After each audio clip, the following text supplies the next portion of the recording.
Yosa, teman-teman sekalian. Jadi kita lanjut ke soal nomor 4 dan 5. Nomor 4, buatlah laporan statistik tentang nilai minimum, maksimum, dan rata-rata dari variabel umur, masa kerja, pendapatan per bulan, dan pengeluaran per bulan. Jarak ke tempat kerja dan produktivitas sebelum dan setelah pelatihan. Jadi disuruh buat data minimum, maksimum, rata-rata. Kemudian di sini buatlah pelaporan uji normalitas data berdasarkan variabel pendapatan per bulan dan pengeluaran per bulan dan variabel tabungan. Tabungan adalah selisih pendapatan dengan pengeluaran per bulan. Oke. Jadi di sini kita lakuin dulu analisis yang atas ya. Laporan statistik. Jadi coba, saya juga lupa-lupaan nih. Kalau nggak salah ya, analyze, descriptive statistik, habis itu descriptive. Nah ini, jadi yang diminta adalah umur, masukin umur, tes. Kemudian apa lagi nih? Umur, masa kerja, masa kerja, pendapatan per bulan, habis itu pengeluaran per bulan, habis itu jarak ke tempat kerja, produktivitas sebelum dan setelah pelatihan.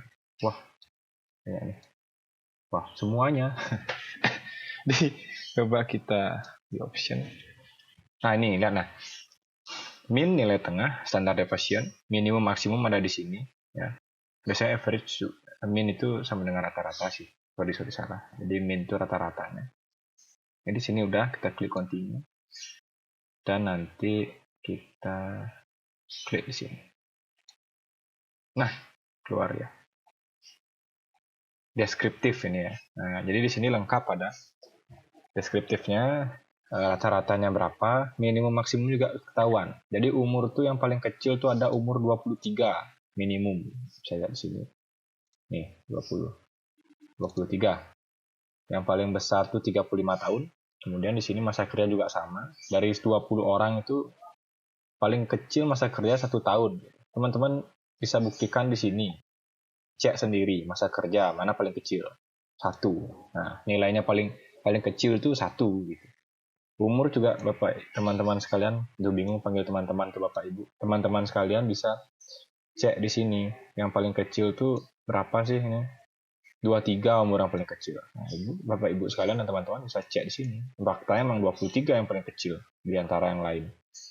Jadi ini dia disebut dengan analisis deskriptif ya. Jadi analisis deskriptif statistik deskriptif. Tadi kan frekuensi, sekarang deskriptif. Bisa di sini. Nah, kayak gitu.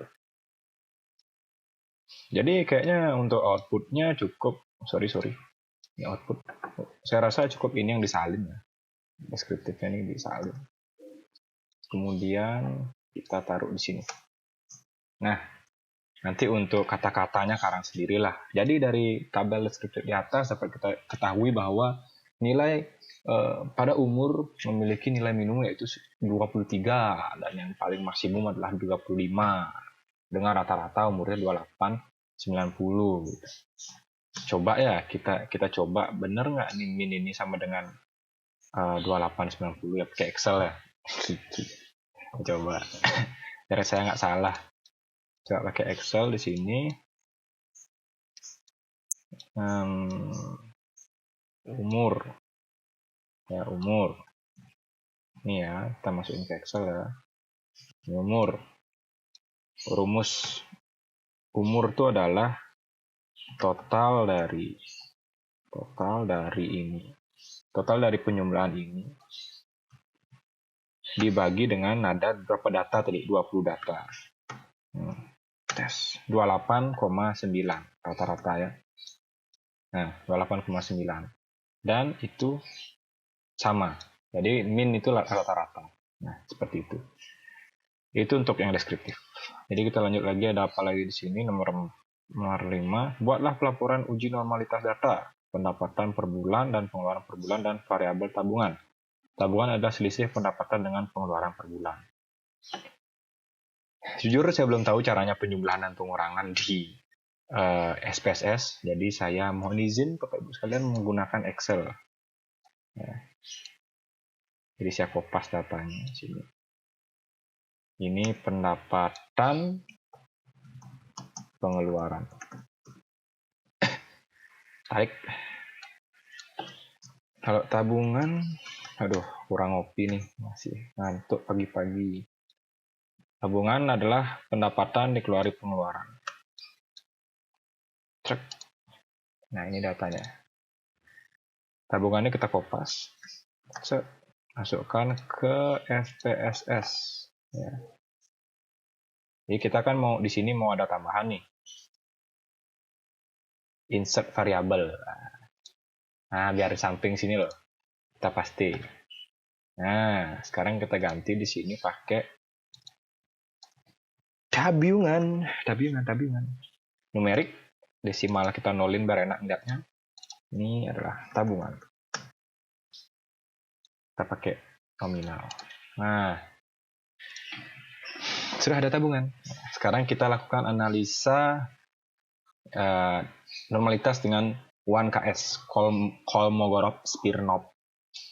Klik analyze, kemudian non-parametric test, legacy dialog, kemudian one sample KS. Kita klik one sample. KS adalah Kolmogorov-Smirnov. Klik. Jadi yang kita mau tes adalah pendapatan, pengeluaran, dan tabungan. Nah, 3 kan. Sebenarnya kalau misalnya Bapak Ibu sekalian mau uji deskriptif, di sini juga bisa. Jadi misalnya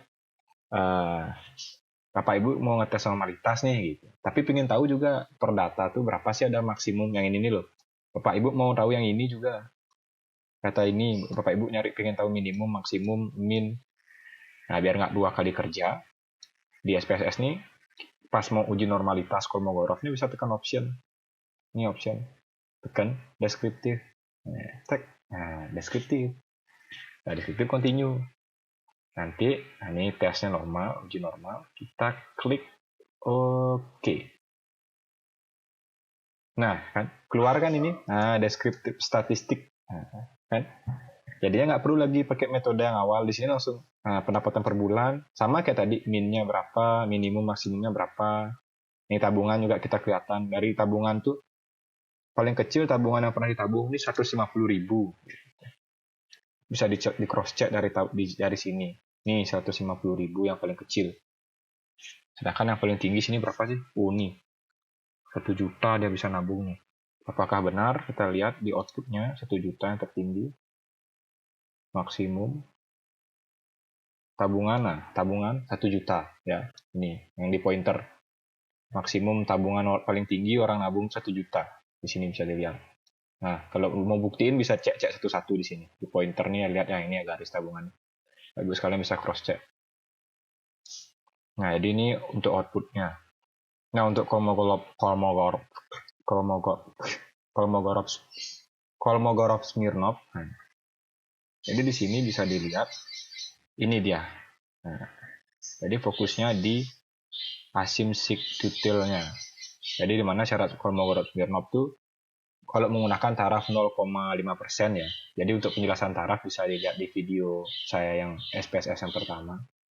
Jadi kalau misalnya menggunakan taraf signifikan 5% berarti data itu terdistribusi normal jika dia nilai asymptotic detailnya ini di atas 0,05. Nah, ini 0,2. Apakah di atas atau di bawah 0,05? Kan di atas 0,05. Berarti untuk pendapatan per bulan, ini pendapatan per bulan, ini dia, datanya terdistribusi secara normal. Gitu. Sedangkan untuk pengeluaran per bulan nih, ya, yang di pointer saya, pengeluaran per bulan, ini cuma 0,01. Di bawah 0,05. Artinya data tidak terdistribusi dengan normal. Nah, apalagi tabungan nih. Tabungan ini juga 0,00. Artinya datanya tidak terdistribusi dengan normal. Seperti itu. Nah, Baik, jadi data yang kita dapat di output tadi, mana dia ini, descriptive dan one sample nih, sekarang kita kopas. Mana sih kopasnya? Ctrl C. Kita kopas di sini. Nah, ini soal nomor 4 berarti ini soal nomor 5. Kalau nomor 5 kan disuruh untuk, benar nggak sih? Nomor 5 disuruh untuk uji normalitas data. Nah, kayak gitu. Jadi normalitas itu ngetes datanya terdistribusi normal nggak sih? Gitu sih.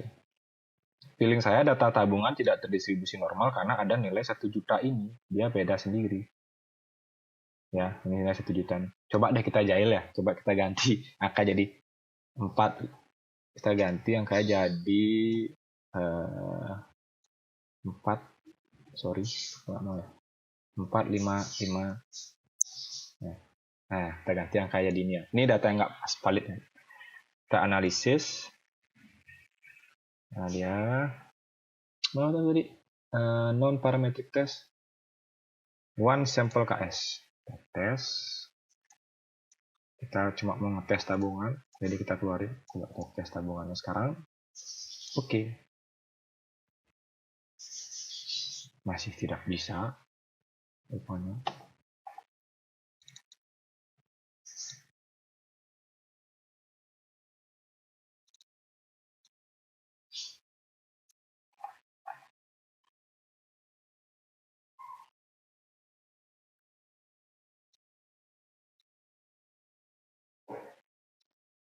Atau coba kita edit ya datanya. Ini 150 kan terlalu kecil, kita ganti. Baik, jadi coba kita jail-jailin ya. Kan ini katanya datanya tidak terdistribusi normal karena ada data yang ekstrim gitu. Jadi kayak ini 150, dia jauh sama 500, data itu terlalu jomplang gitu. Jadi dia dikatakan tidak normal. Ini bahkan ada yang 1 juta. Dari 1 juta, dari 150.000 ke 1 juta kan jomplang. Coba kita pepet-pepetin angkanya. Nah, 150.000 dia bisa nabung jadi 485 tuh agak. Nah, jadi kita nih 250 ini kita naikin juga. Jadi 495. Ini 490. Ini 485. Ini jadi 520.000. Ini jadi 510.000. 525. Ini 515. 1 juta kita turunin cuma jadi 535. 525.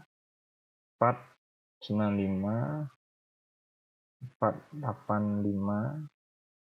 750 kita turunin juga jadi 650. Kebesaran ya, jangan, coba kita pakai 565 aja deh.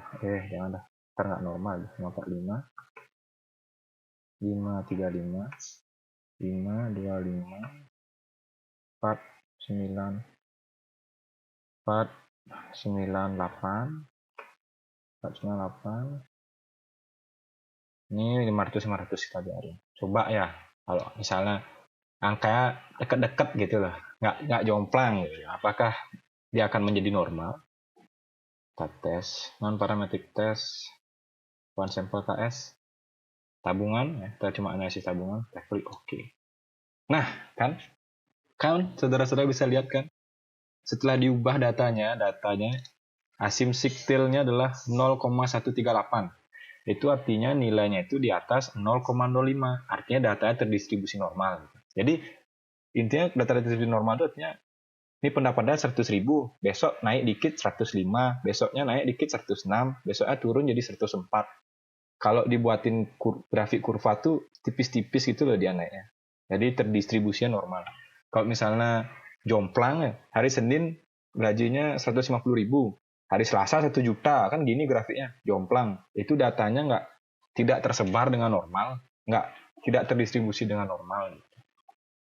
Nah, itulah uji normalitas, sepemahaman saya, gitu, sepengetahuan saya. Jadi ini, biarin aja dah. Jadi ini bukan yang valid ya, soalnya udah tak ubah datanya. Balikin data sekarang, balik kembali kok, kembali. Aduh, mana sih data yang benar? Ini data yang benar ya guys. Kita masukkan lagi.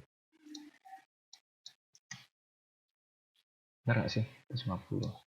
Nah, jadi kurang lebih konsep uji normalitas tuh kayak gitu guys. Nah, tapi kalau misalnya kalau hasil saya salah nih, tolong dikoreksi ya teman-teman, jangan didiemin ya, tolong kasih tahu saya. Bisa saja saya salah. Yang jelas untuk normalitas itu dia.